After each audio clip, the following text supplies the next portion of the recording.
بسم اللہ الرحمن الرحیم۔ حضرت نوح علیہ الصلاۃ والسلام کی دعوت جب لوگوں کی نافرمانی اور بت پرستی دنیا میں عام ہو گئی تو اللہ تعالیٰ نے ان کی ہدایت اور رہنمائی کے لیے حضرت نوح علیہ الصلاۃ والسلام کو نبی بنایا۔ انہوں نے لوگوں کو نصیحت کرتے ہوئے اور دین کی دعوت دیتے ہوئے فرمایا، تم صرف اللہ کی عبادت بندگی کرو، وہ تمہارے گناہوں کو معاف کر دے گا۔ اس نصیحت کو سن کر قوم کے سرداروں نے جواب دیا، ہم تمہیں رسول نہیں مانتے کیونکہ تم ہمارے ہی جیسے آدمی ہو، نیز تمہاری پیروی ذلیل اور حقیر اور کم درجے کے لوگوں نے کر رکھی ہے۔ حضرت نوح علیہ الصلاۃ والسلام نے فرمایا، اللہ تعالیٰ کے یہاں سعادت اور نیک بختی کا دار و مدار دولت پر نہیں بلکہ اللہ کی رضامندی اور اخلاص نیت پر ہے۔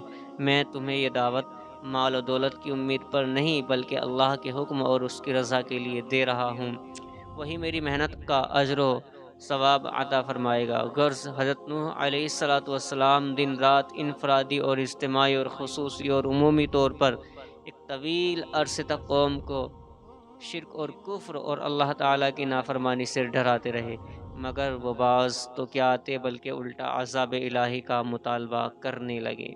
درخت کا حضور صلی اللہ علیہ وسلم کو اطلاع دینا۔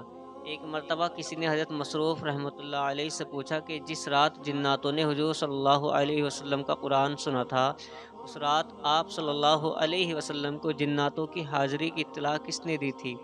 تو حضرت مصروف رحمۃ اللہ علیہ نے فرمایا، مجھے حضرت عبداللہ بن مسعود رضی اللہ تعالیٰ عنہ نے خبر دی ہے کہ اس رات رسول اللہ صلی اللہ علیہ وسلم کو جناتوں کے بارے میں ایک درخت نے بتایا تھا۔ اللہ اکبر! نمازی پر جہنم کی آگ حرام ہے۔ رسول اللہ صلی اللہ علیہ وسلم نے فرمایا، جو شخص پانچوں نمازوں کی اس طرح پابندی کر کے وضو اور اوقات کا اہتمام کرے، رکوع اور سجدہ اچھی طرح کرے اور اس طرح نماز پڑھنے کو اپنے ذمے اللہ تعالیٰ کا حق سمجھے تو اس آدمی کو جہنم کی آگ پر حرام کر دیا جائے گا۔ جہالت سے پناہ مانگنے کی دعا۔ جہالت سے بچنے کے لیے اس دعا کا اہتمام کرنا چاہیے۔ اعوذ باللہ ان اکون من الجاہلین۔ اللہ کی پناہ مانگتا ہوں اس بات سے کہ میں جاہلوں میں سے ہو جاؤں۔ نعمت کے ملنے پر الحمدللہ کہنا۔ حضور نے فرمایا، جب اللہ تعالیٰ کسی بندے کو کسی نعمت سے سرفراز فرمائے اور اس پر الحمدللہ کہے تو جو اس نے حاصل کیا اس سے بھی بہتر دیا جائے گا۔ اللہ کے ساتھ شریک کرنا۔ قرآن میں اللہ فرماتا ہے، جو شخص اللہ تعالیٰ کے سوا کسی کو شریک کرے گا تو اللہ تعالیٰ اس پر جنت حرام کر دے گا اور اس کا ٹھکانہ جہنم ہے، اور ایسے ظالموں کا کوئی مددگار نہیں ہوگا۔ دنیا چاہنے والوں کا انجام، یعنی کہ جو دنیا کو چاہتے ہیں۔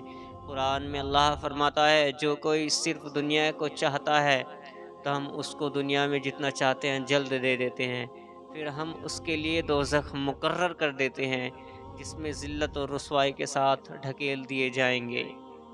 جنتیوں کا حال۔ رسول اللہ صلی اللہ علیہ وسلم نے فرمایا، جنت میں لوگ کھائیں گے اور پئیں گے لیکن نہ تو پیشاب پاخانہ کریں گے اور نہ ہی ناک چھینکیں گے، بلکہ ان کا کھانا اس طرح ہضم ہوگا کہ ڈکار آئے گی جس سے مشک کی خوشبو پھیلے گی، اور ان کو اللہ کی ایسی تسبیح اور تکبیر بتائی جائے گی جس کو پڑھنا اتنا آسان ہوگا جتنا دنیا میں تمہارے لیے سانس لینا آسان ہوتا ہے۔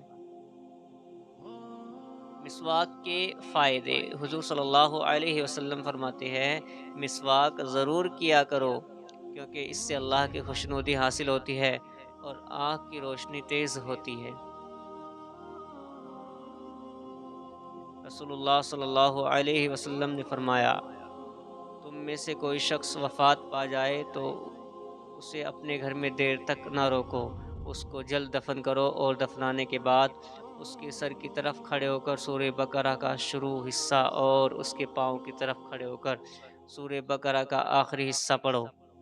شروع حصے سے مراد مفلحون سے الف لام میم تک، الف لام میم سے مفلحون تک، اور آخری حصے سے مراد آمن الرسول سے فانصرونا علی القوم الکافرین تک ہے۔